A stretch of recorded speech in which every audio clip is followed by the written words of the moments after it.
All right, we are going to be solving polynomials, except now we're going to have inequalities. Okay, so we've done inequalities before, but we're going to do them with polynomials now. It's going to be pretty fancy. So suppose we have t plus 1 times t minus 2 is greater than 0. Greater than 0 is going to mean a positive number, 1, 2, 3, 4, etc.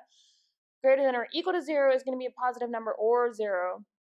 So then less than 0 must mean a negative number, and less than or equal to 0 must mean a negative number or 0. So the roots of our equation here are negative 1 and 2. Those are the two numbers that would make this 0. Okay, so I'm going to draw two graphs, one for each of these roots. So I'll have negative 1, and I'll do negative 1 on the bottom, and then 2 and 2. Those are my points of interest that I have here, the two roots of my equation. So what I'm going to do is I'm going to take an open circle on each of those roots because it's just greater than and not greater than or equal to. So that's an open circle. And then I'm going to draw negative signs to the left of the open circle and positive signs to the right.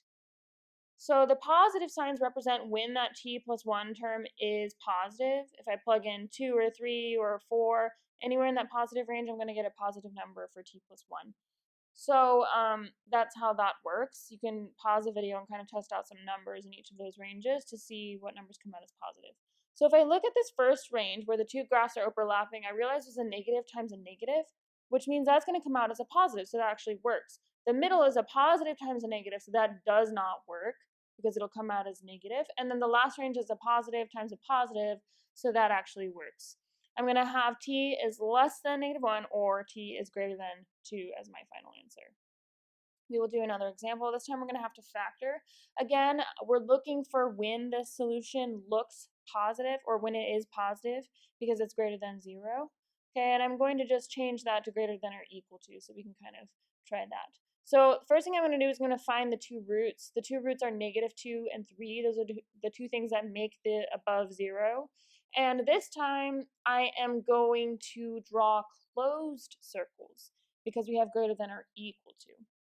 Now, of course, I'm going to draw a closed circle on negative 2 and a closed circle on 3 as well on the one below it. And then I'm going to draw negative signs to the left, positive signs to the right. Just think of if I plug in negative 3 for z plus 2, then I get negative 1. I get a negative number, right? So anything in that range is going to give you a negative number. Okay, so here I have two positives overlapping, so that range works.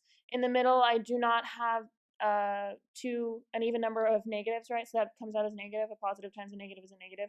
That does not work, and then the last range works. So what I get is z is less than or equal to negative 2. Z is greater than or equal to 3. And there's an or in the middle. Doing another example, we have x squared plus 9 is less than or equal to 6x. So I'm going to solve first, make one side equal to 0. So now I'm looking for a negative solution. That means I need to have an odd number of negatives. So I'm going to factor this into x minus 3, x minus 3. And that's less than or equal to 0. Then I'm going to draw two graphs because I have two factors. I draw a graph for each factor. So I have 3 and 3. Those are my roots. Okay, 3 is a double root. Okay, but I have to draw one for each. That's very important. That's why double roots were important before, because I need to draw a graph for each when I'm doing inequalities. I draw negatives to the left, positives to the right. Now I look at this and I see there's two different ranges. I see there's a positive times a positive and a negative times a negative. None of those will come out negative. So the only number that works is actually x equals 3. Okay, that's the only solution for that one. So now we have 9 minus 3t minus 2t squared is greater than 0. I want to rearrange this so I can get the leading term being the t squared one. And then I'm going to divide everything by a negative. Now don't forget that when we divide by a negative, I need to change the sign to be the other way around. Now I'm going to factor using my x method, box method. So I get negative 18t squared, 3t on the bottom. So I know it's a negative and a positive number. Bigger one is positive, so I get 6 and 3. 6t and negative 3t. I make my box. I put in the first term in the top left corner, 2t squared. Bottom right corner becomes negative 9. And then I put those two factors that I found. And then I factor out a t out of that first column, a 3 out of the second column, a 2t out of the first row. And then I get a minus sign because I had a negative sign in that box, and then I get a 3 out of there. Okay, so my two factors are t plus 3 and 2t minus 3, and these are less than 0, which means they're negative. I'm going to draw two graphs because I have two factors. First root is negative 3. Second root is 3/2. Those are my two important roots. I am going to draw open circles on each one. So on the top one, I'll do negative 3. On the bottom graph, I'll do 3/2. I draw negatives to the left, positives to the right. Look for the ranges where I have the two things multiplying to a negative. So if I look at each of these ranges, right, I kind of have three separate categories, right? And I kind of split that up for myself to see which one works. This one is a negative times a negative, doesn't work. The middle one is a negative times a positive, so it does work. And then the last one is positive times positive. Obviously, that's going to be positive. So my solution is negative 3 is less than t is less than 3/2. And that is my final solution for that. Okay, moving on. Let's suppose that we have x to the 4th minus 18 is less than 7x squared. We bring the 7x squared to the other side. And remember that this is easy to factor, right? We just have our first two terms be x squared instead of just x.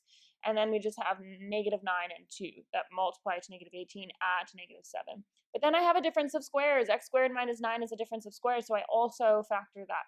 So I actually have three different terms, but x squared plus 2 will always be positive. It'll never be 0.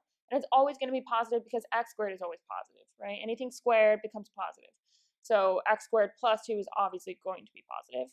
So I'm only going to be drawing two graphs because I know the third one is just positive, so it's not going to really affect anything. I have the roots of negative 3 and 3. I draw negative signs to the left, positive signs to the right, and I look for where they're going to make my graph negative. Right here I have two negatives, that doesn't work.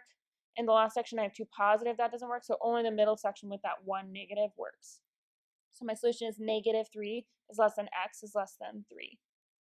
Hopefully this is starting to make sense. You're just looking for basically when you have even or odd numbers of negatives, right? Of course, an odd number of negatives makes a negative. A even number of negatives makes a positive. Okay, so that's really all this is about. And factoring and finding the roots, etc. Anyway, we're going to factor this next thing. I get x minus 1, x plus 2. That multiplies to negative 2, adds to 1, right? And then the second one is x minus 2, x minus 2. Okay, I actually have to draw four separate graphs, even though x minus 2 is the same, gives the same root. It gives a double root. I have to draw four graphs. Okay, I'm going to have all my pertinent values. That is negative 2, 1, and positive 2. And I'm just going to draw each of my roots on a separate graph. So first one, I'm going to draw my negative 2. Second one is 1. Third one is 2. Fourth one is 2 as well. Okay, it's a double root, so we draw it twice. It is important to draw it twice. Okay, so if we do that, we get negative signs to the left, positive signs to the right. I'm looking for when all of these multiply to a negative, right? Because it's less than or equal to 0. And that's why I drew closed dots, because it was less than or equal to 0. There I have 4 negatives, so that does not work. Here in this range, I have 1, 2, 3 negatives, so that does work. In this range, I have only 2 negatives, so that does not work. And in the last area, I only have 4 positives, right? No negatives, so obviously that's not going to be negative. So the only range that works is from negative 2 is less than or equal to x is less than or equal to 1. Or there's actually one more part to the solution, 2, x equals 2, right? Because if I plug in 2, I actually get 0. So that's part of my solution because it was less than or equal to 0. Good luck on your homework and have a great day.